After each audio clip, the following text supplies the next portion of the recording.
ہم نے سبق اپنی مدد آپ کی پڑھائی کی تھی۔ آج ہم اس سبق کا اگلا حصہ پڑھیں گے۔ ہم نے یہ پڑھا تھا کہ یہ ایک مضمون ہے اور اس کے مصنف ہیں سر سید احمد خان۔ تو آج ہم نے اس سبق کو یہاں سے پڑھنا ہے کیونکہ یہاں تک ہم پڑھ چکے تھے۔ چلیے پڑھتے ہیں۔ انسان کی قومی ترقی کی نسبت ہم لوگوں کے یہ خیال ہیں کہ کوئی خضر ملے۔ خضر کہتے ہیں رہنما، راستہ دکھانے والا۔ گورنمنٹ فیاض ہو، فیاض کہتے ہیں زیادہ خرچ کرنے والے کو، اور ہمارے سب کام کر دے۔ اس کے یہ معنی ہے کہ ہر چیز ہمارے لیے کی جاوے اور ہم خود نہ کریں۔ یہ ایسا مسئلہ ہے کہ اس کو ہادی کا لفظ ہدایت سے ہے، یعنی ہدایت دینے والا، سیدھا راستہ دکھانے والا، اور رہنما بنایا جاوے تو تمام قوم کی دلی آزادی کو برباد کر دے اور آدمیوں کو انسان پرست بنا دے۔ انسان پرست یعنی انسان کو پوجنا، انسان کو کی عبادت کرنا۔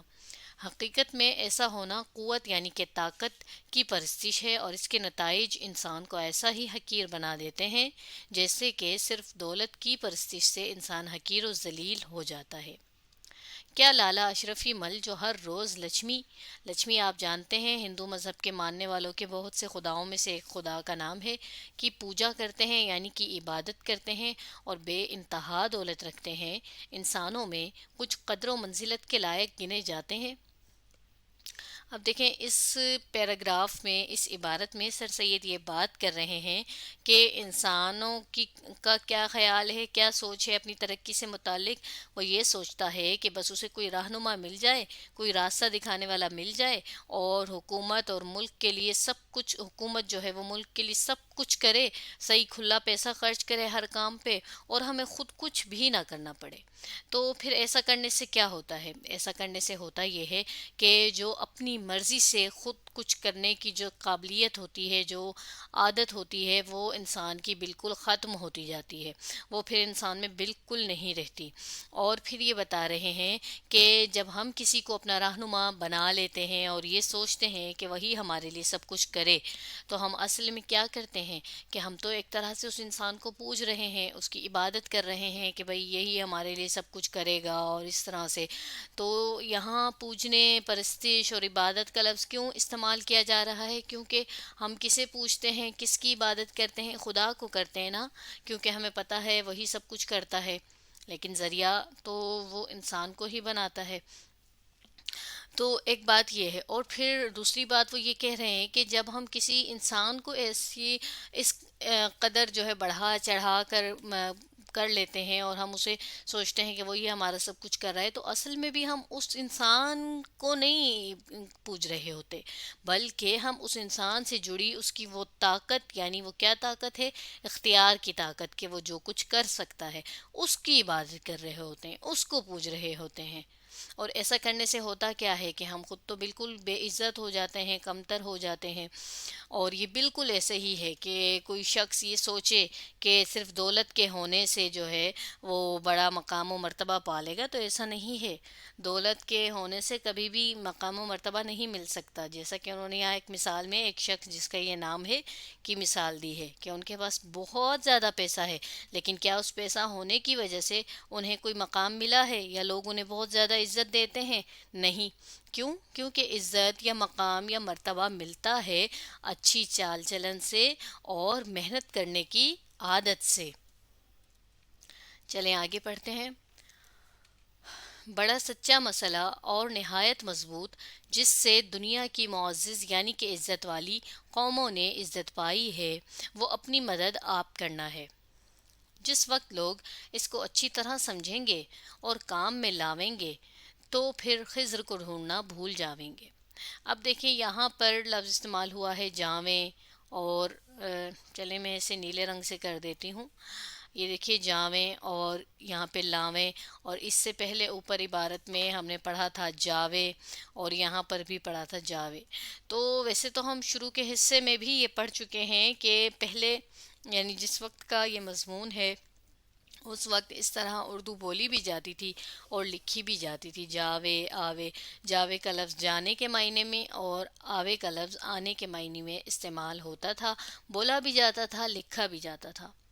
آج بھی کچھ زبانوں میں یہ لفظ استعمال ہوتے ہیں، جیسا کہ رانگڑی زبان ہے، اس میں اسی طرح جاوے اور آوے کا لفظ عام طور پہ استعمال کیا جاتا ہے۔ تو جب بھی آپ نے کہیں پر جاوے اور آوے لکھا ہوا دیکھا تو آپ سمجھ جائیں گے کہ وہاں پر یہ جانے اور آنے کے معنی میں استعمال ہوا ہے۔ چلیں آگے پڑھتے ہیں۔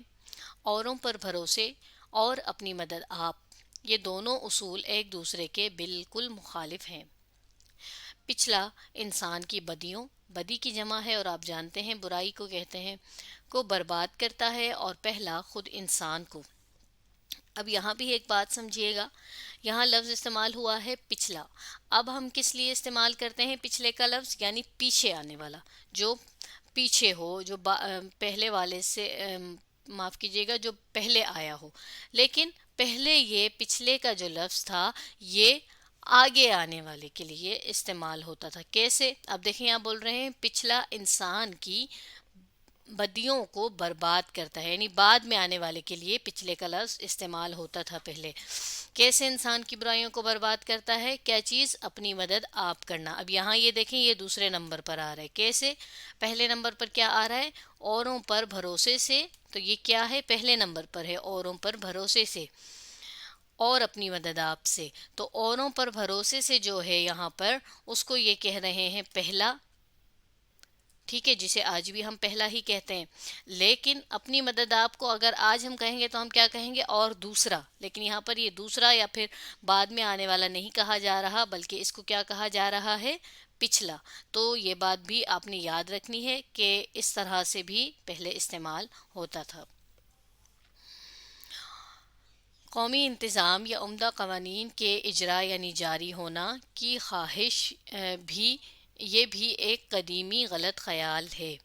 تو اس پیراگراف میں، اس عبارت میں جو سر سید ہیں وہ یہ بتا رہے ہیں کہ یہ بہت ہی سچی بات ہے کہ دنیا میں جتنی قومیں عزت والی ہیں انہوں نے اپنی مدد خود کر کے ہی عزت حاصل کی ہے، یعنی انہوں نے آگے بڑھنے کے ذریعے خود پیدا کیے اور آگے بڑھ گئے۔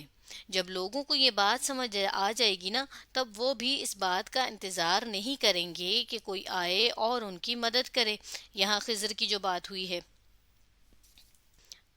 اور پھر آگے مزید کیا بتا رہے ہیں کہ جب انسان اپنی مدد خود کرنے لگتا ہے تو پھر ہوتا کیا ہے کہ ہوتا یہ ہے کہ اس کی برائیاں ختم ہونے لگتی ہیں۔ مثلاً جب آدمی کام چوری کو برا سمجھ کر اس کو چھوڑ دیتا ہے تو دراصل وہ اپنی برائی کو ختم کرتا ہے۔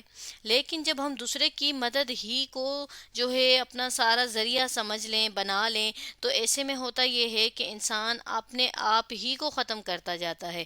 وہ اس طرح کہ جب انسان اپنے اندر موجود صلاحیتوں کو کام میں نہیں لاتا تو پھر آہستہ آہستہ وہ صلاحیتیں ختم ہوتی جاتی ہیں، اور اصل میں وہ صلاحیتیں نہیں ختم ہو رہی ہوتی بلکہ خود انسان ہی ختم ہوتا جاتا ہے۔ اور پھر اسی طرح کہ ایک بار پھر وہ پچھلی بات ہی کو جو کہ ہم پورے سبق میں پڑھتے آئے ہیں کو دہراتے ہوئے سر سید ایک بار پھر کہتے ہیں کہ ایک اچھا انتظام اور بہترین قانون سے آگے بڑھنے کی امید رکھنا بھی بالکل غلط سوچ ہے۔ چلیے آگے پڑھتے ہیں۔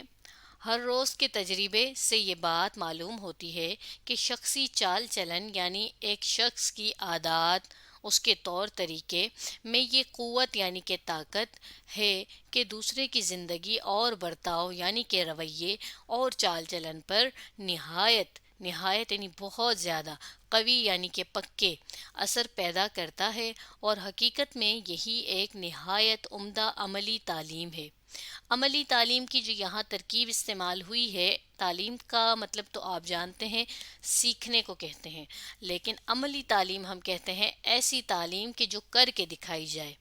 اور جب ہم اس عملی تعلیم کا علمی تعلیم سے مقابلہ کریں تو مکتب و مدرسے اور مدرسۃ العلوم سے یہاں مراد ہے کالج کی تعلیم، اسی عملی تعلیم کی ابتدائی تعلیم معلوم ہوتی ہے۔ زندگی کے علم کا یعنی زندگی کے برتاؤ کے علم کا، جس کو انگریزی میں لائف ایجوکیشن کہتے ہیں، انسان پر، قوم پر بہت زیادہ اثر ہوتا ہے۔ مکتب و مدرسۃ العلوم کا علم طاق میں یا صندوق میں، طاق جو اس طرح دیوار میں نہیں خانے سے بنائے ہوتے ہیں کوئی چیز رکھنے کے لیے، اسے کہا جاتا ہے۔ یا الماری میں یا کسی بڑے کتب خانے میں، یعنی جہاں پر کتابیں ہوتی ہیں، رکھا ہوا ہوتا ہے، مگر زندگی کے برتاؤ کا علم ہر وقت دوست سے ملنے میں، گھر کے رہنے سہنے میں، شہر کی گلیوں میں پھرنے میں، سرافہ دو معنوں میں استعمال ہوتا ہے، بینک کے کام کرنے کو بھی کہتے ہیں اور سونا وغیرہ کے کام کو بھی کہتے ہیں، کی دکان کرنے میں، ہل جوتنے میں، کپڑا بننے کے کارخانے میں، کلوں سے کام کرنے کے کارخانے میں، یعنی پر پرزے اپنے ساتھ ہوتا ہے، اور پھر بے سکھائے اور بے شاگرد کیے لوگوں میں صرف اس کے برتاؤ سے پھیلتا جاتا ہے۔ اچھا، اب دیکھیں یہاں پر سر سید کیا کہہ رہے ہیں؟ یہاں پر سر سید یہ کہہ رہے ہیں کہ ہمارے طور طریقے سے دوسرے پر بہت زیادہ اثر ہوتا ہے، اس کو ہم عملی تعلیم یعنی کر کے سکھانا بھی کہتے ہیں، اور وہ تعلیم جو ہم اسکول کالج میں حاصل کرتے ہیں وہ اسی کر کے دکھانے کی شروع کی تعلیم ہوتی ہے۔ یعنی جب ہم پڑھتے ہیں اسکول میں، کالج میں، یونیورسٹی میں، تو وہاں ویسے تو ہم مختلف علوم سیکھ رہے ہوتے ہیں، مختلف کتابیں سیکھتے ہیں، کتابیں پڑھتے ہیں، لیکن وہاں پر ہم لاشعوری طور پر، یعنی ہمیں محسوس نہیں ہو رہا ہوتا، لیکن ہم اور بھی بہت سی باتیں خود بخود سیکھ رہے ہوتے ہیں۔ ہمیں پتہ چلتا ہے کہ ہمیں اٹھنا بیٹھنا کیسے ہے، ہمیں بات کیسے کرنی ہے، ہمیں کس وقت کون سا رویہ اختیار کرنا ہے، کس وقت ہمیں کون سا کام کرنا ہے، یہ سب چیزیں ہمیں کوئی بھی وہاں پہ سکھا نہیں رہا ہوتا، ہمیں کوئی استاد یہ نہیں سکھاتا، نہ ہم یہ سوچتے ہیں کہ ہم یہ سیکھ رہے ہیں، لیکن یہ ہم خود بخود سیکھتے چلے جاتے ہیں، ہمیں خود بھی نہیں پتہ چلتا، اور اس خود نہ پتہ چلنے کو اور خود بخود ہم میں جو ہے اس چیز کے آ جانے کو ہم کہہ رہے ہیں لاشعوری طور پر۔ تو اب کیا ہے کہ وہ یہ جو ہماری تعلیم ہے، تو یعنی کہ جو ہم اسکول اور کالج میں سیکھتے ہیں وہ اسی عملی تعلیم کی شروع کی تعلیم ہے نا، شروع میں ہم وہ سیکھتے ہیں، اس کے بعد جب ہم فارغ ہو جاتے ہیں، ہم حاصل کر لیتے ہیں تعلیم، تو پھر عملی طور پر ہم پریکٹیکلی ہم وہ دکھاتے ہیں لوگوں کو۔ اچھا، اب جب انسان پڑھ لیتا ہے اس کے بعد جب وہ پریکٹیکل لائف میں آتا ہے تو جو کچھ اس نے پڑھا ہوتا ہے اور جو کچھ وہ سیکھتا ہے، ان کو جب وہ عمل میں لانا شروع کرتا ہے تو اسی کو تو ہم عملی تعلیم کہتے ہیں۔ تو اس پیرا میں انہوں نے عملی تعلیم کی علمی تعلیم سے کمپیئر کیا ہے اور اس کی اہمیت کو بتایا ہے، اور پھر مزید کیا کہہ رہے ہیں؟ مزید یہ کہہ رہے ہیں کہ عملی تعلیم انسان کے ہر عمل سے نظر آتی ہے، جبکہ جو کچھ اسکول اور کالج سے ہم سیکھتے ہیں اسے آپ ہر وقت تو ساتھ لے کر نہیں گھومتے نا، نہ ہی اس کو آپ جو ہے اس کی آپ کو ہر وقت ضرورت پڑتی ہے۔ مثال کے طور پر اب جیسا کہ میں ایک استاد ہوں، ٹھیک ہے، میں نے جو ہے ایسی تعلیم حاصل کی کہ جس کے ذریعے میں استاد بن گئی، لیکن میں ہر وقت تو نہیں لوگوں کو پڑھاتی رہتی نا، یا ہر وقت تو میں لوگوں کو نہیں اپنی ڈگریاں دکھاتی رہتی یا بتاتی رہتی، بلکہ میں جو ہے عملی تعلیم جو ہے وہ میرے ہر عمل سے نظر آتی ہے۔ یہی بات یہاں پر سر سید بھی کہہ رہے ہیں، اور وہ کیسے کہہ رہے ہیں کہ اپنی جو عادات و اخلاق بنائی ہیں وہ تو آپ کے ساتھ ہمیشہ رہتی ہیں نا، اسی عملی تعلیم سے دوسرا شخص بھی لاشعوری طور پر، یعنی خود بخود خود سے آپ سے وہ سیکھتا ہے، اسے بھی نہیں پتہ چل رہا ہوتا کہ وہ آپ سے سیکھ رہا ہے، لیکن وہ آپ سے سیکھتا ہے۔ آپ نے اسے شاگرد نہیں بنایا، نہ ہی اس نے آپ کو اپنا استاد کہا ہے، مگر سیکھنے کا یہ عمل اسی طرح سے چلتا رہتا ہے، اور اسی طرح اچھے اور برے اخلاق پھیلتے ہیں، اور اسی اچھے اور برے اخلاق پھیلنے سے اچھا یا برا معاشرہ بنتا چلا جاتا ہے۔ آگے پڑھتے ہیں، آخری حصہ ہے ہمارے سبق کا۔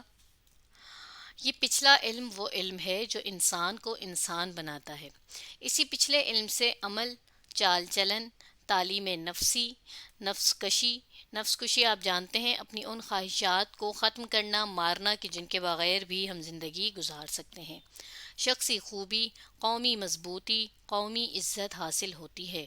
یہی پچھلا علم وہ علم ہے کہ جو انسان کو اپنے فرائض ادا کرنے اور دوسروں کے حقوق محفوظ رکھنے یعنی کہ حفاظت کرنے، اور زندگی کے کاروبار یعنی زندگی کے سب کام کرنے، اور اپنی عاقبت یعنی آخرت کے سنوارنے یعنی اچھا کرنے کے لائق یعنی قابل بنا دیتا ہے۔ اب دیکھیں یہاں پر بھی پچھلا پچھلا کا لفظ استعمال ہوا ہے، اور پچھلا سے مراد یہاں پر کیا ہے؟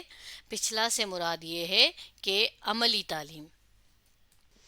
تو ہم نے یہاں پڑھا تھا نا کہ عملی تعلیم کیا ہے؟ وہ علمی تعلیم کی علمی تعلیم اس کی ابتدائی شکل ہے، تو علمی تعلیم کیا ہو گئی؟ علمی تعلیم ہو گئی پہلی، اور عملی تعلیم ہو گئی دوسری، اور دوسرے کے لیے انہوں نے یہاں پر لفظ استعمال کیا ہے پچھلا، جیسا کہ ہم نے اوپر پڑھا تھا کہ پہلے اس طرح سے بولا اور لکھا جاتا تھا۔ اس تعلیم کو آدمی صرف کتابوں سے نہیں سیکھ سکتا، اور نہ یہ تعلیم کسی درجے کی علمی تحصیل سے ہوتی ہے۔ لارڈ بیکن کا مشاہدہ نہایت علم سے باہر اور علم سے برتر ہے، اور مشاہدہ آدمی کی زندگی کو درست اور اس کے علم کو باعمل یعنی اس کے برتاؤ میں کر دیتا ہے۔ علم کے بنسبت عمل اور سوانح عمری کی بنسبت عمدہ چال چلن آدمی کو زیادہ تر معزز اور قابل ادب بناتا ہے۔ اب دیکھیں اس پیراگراف میں بھی وہ عملی تعلیم کی اہمیت ہی کو آگے بتا رہے ہیں کہ اس سے آپ کو اپنے بارے میں بھی پتہ چلتا ہے، اور آپ کے اندر اچھے عادات و اطوار پیدا ہوتے جاتے ہیں، اور جب اس طرح کسی شخص میں یہ اچھائیاں پیدا ہوتی ہیں تو یہی اچھائیاں پھر پورے قوم میں آتی جاتی ہیں۔ جب آپ اچھی عادات کو اپنا لیتے ہیں تو آپ کو اپنے اور دوسروں کے حقوق و فرائض کا بھی اندازہ ہو جاتا ہے کہ آپ نے کون سی جو ہے لوگوں کی ضروری کام ہے، ضروری باتیں ہیں جو آپ کو کرنی ہے، اور کون سی ایسی ہیں جو آپ کی دوسروں نے کرنی ہے۔ تو کیونکہ آپ علم رکھتے ہیں نا، آپ نے اس بارے میں سیکھا ہوتا ہے، پڑھا ہوتا ہے، اس لیے۔ اور پھر دیکھیے یہاں پر بات کی ہے لارڈ بیکن کی، تو لارڈ بیکن جو ہے یہ ہے جدید فلسفے کا بانی، اور کس چیز کا فلسفہ؟ تعلیم کا فلسفہ، یعنی تعلیم کو کس طرح سے سیکھا جائے۔ اور اس نے، اگر اس کے فلسفے کی میں بات کروں تو اس نے مختصراً اگر میں کہوں تو وہ یہ کہ اس نے جدید فلسفہ تعلیم سے متعلق یہ بتایا کہ تعلیم سیکھنے کا صحیح طریقہ جدید یہ ہے کہ ہم عملی تعلیم سیکھیں، یعنی ہم اپنی تعلیم کو پریکٹیکلی کر کے دکھائیں، بلکہ یہ نہیں کہ صرف رٹا مار کر پڑھ لیں، لکھ لیں اور بس کتابیں کالی کر دیں، ایسا نہیں ہے، بلکہ ہمارے عمل سے ہماری تعلیم نظر آئے۔ تو اس چیز کا نظریہ پہلی دفعہ پیش کرنے والے، بتانے والے کون تھے؟ لارڈ بیکن تھے۔ تو انہی کے بارے میں بتا رہے ہیں کہ ان کا مشاہدہ یعنی وہ چیز جو انہوں نے بتائی، انہوں نے خود جو ہے اس پر مشاہدہ کیا، اس کو سوچا، سمجھا، پڑھا، تو انہوں نے بھی یہی جانا کہ علم سے باہر ہے یہ چیز، اور وہ کیا چیز ہے؟ یعنی اس کا علم سے تعلق نہیں ہے کہ جو ہم عمل سے ہم دوسرے کو سکھاتے ہیں، اور اسی سے انسان کی زندگی جو صحیح ہوتی جاتی ہے اور باعمل بھی ہوتی جاتی ہے۔ کیوں؟ کیونکہ پھر ہماری جو علم ہے، ہم نے جو سیکھا ہے، ہماری جو تعلیم ہے، وہ ہمارے برتاؤ یعنی رویے میں آ جاتی ہے نا۔ عملی تعلیم یہ کرتی ہے۔ اور پھر آخر میں سر سید نے ایک خلاصتاً کر کے اپنا بتایا ہے اسے ایک جملے میں کہ علم سے زیادہ عمل کرنا اور سوانح عمری، یعنی سوانح عمری آپ جانتے ہیں نا، کہتے ہیں کسی شخص کے حالات و واقعات کو، اس کی پوری زندگی کو کی بنسبت عمدہ چال چلن آدمی کو زیادہ تر معزز یعنی عزت والا اور قابل ادب یعنی ادب کرنے کے قابل بناتا ہے۔ یعنی ہمارا عمل ایسا ہو، ہم ایسے کام کرتے ہوں، اور ہماری جو سوانح عمری ہے جسے بعد میں لوگ پڑھیں، بعد میں دیکھیں، اس سے زیادہ بہتر کیا ہے کہ ہم اب جب زندہ ہیں، جس وقت ہم ہیں موجود، اسی وقت ہم اپنا طور طریقہ عادات ایسی رکھیں کہ لوگ ہمیں عزت بھی دیں اور ہمیں قابل ادب بنائیں۔ تو یہ مضمون جس کتاب سے لیا گیا ہے اس کا نام ہے انتخاب مضامین سر سید۔ تو آج ہم نے سبق اپنی مدد آپ کی پڑھائی مکمل کی۔ آپ اس ویڈیو کو دوبارہ دیکھیے اور اس سبق کو سمجھنے کی کوشش کیجیے۔